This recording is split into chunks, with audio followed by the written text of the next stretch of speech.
I'm here just outside London to take on a recumbent race, but I thought it was the perfect opportunity to show you guys all the incredible tech that is going on here. I mean, stuff like that, built for pure speed, but also some little gems. Wait for this.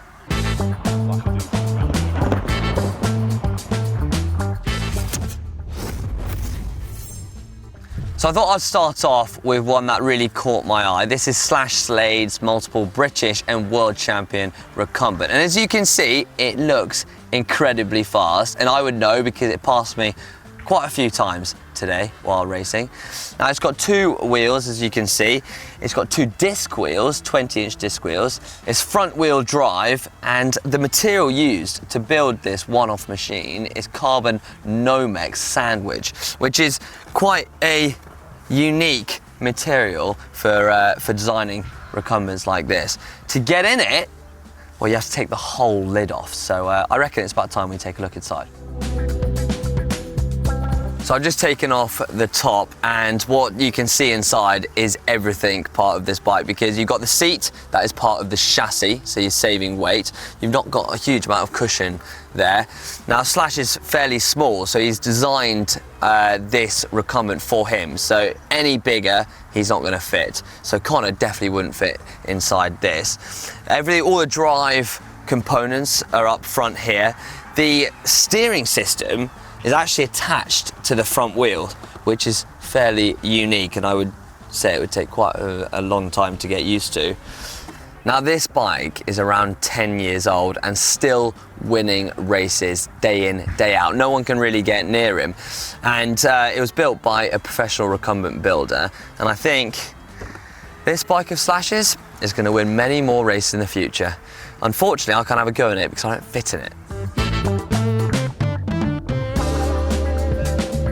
Here at the British Human Power Club, there's a whole array of different contraptions here. Some, like the Velomobiles, are made with a fully carbon chassis and fairing, and others are like this, which is basically doing the same thing but on a budget, which I absolutely love. Now this is actually a LowRacer, two-wheeled LowRacer, but the interesting part of this is the shell surrounding it to increase the aerodynamics of this machine. Now this is actually Corex, which is a material you can get for around about £6 in your local industrial store. And it's made and designed in a kitchen to fit around the bike to, well, basically help the airflow over it. But the interesting thing is inside it. So there you go, I've opened the lid and you can expose the alloy frame. It's about a 10-year-old LowRacer here, and it's got the kind of shell is attached to a bit of plumbing insulation, and then they've covered it with this Corex, and it looks pretty cool, I have to say. But the interesting thing is, for £6 you can get a 10 to 15% advantage, which I'd say is a bargain. It's not just recumbents we've got here. This is an under-seat steered Velocino, and it reminds me of a penny farthing, but it just shows what the innovation is being part of the Human Power Club. I can't say this is going to win many races though, if I'm honest, but I have to say it's a pretty cool thing to ride. Right, I'll have another quick go, just getting on it. It's all about having fun on bikes. Whoop, whoop. Now this is another recumbent that's really caught my attention, so I've drafted in a recumbent professional to talk us through the tech on this beauty. Hey Barney. Hi Hank. So this is Pocus, built by an amateur engineer, Jonathan Woolrich. Very unique in some of the features, but it's a carbon board sandwich, front to back. The aim might be at some point in the future to enclose this LowRacer, but at the minute it's, as I say, carbon fibre, rear wheel drive, powered by what you'll see is a conventional chain here, 9-speed shifter, but it has a unique feature that it's hub steered. It's actually the hub that moves on a bearing, and that hub is also the front brake. So it's engineered to pivot about that point, and the handlebars sit either side of the rider's legs. So you can't turn sharply that? But you've seen when we've been out on recumbents, very limited amount of lock, but actually we don't ride our bikes by steering, by turning them, we ride by tilting. look where you go, look where you want to go, and the bike follows. So is this a fast recumbent, would you say? In the right hands, this has got real potential. Jonathan himself admits that he would love to see it on a faster rider, and some of the faster riders have ridden it. It rides beautifully. It's a lovely, stable machine. And how much would it cost to build something like this? You can get into the building of one of these, probably in carbon, you're talking about £1,000. If you want to start, a lot of us start in wooden prototypes for a few £100s. There you go. Speed on a budget price.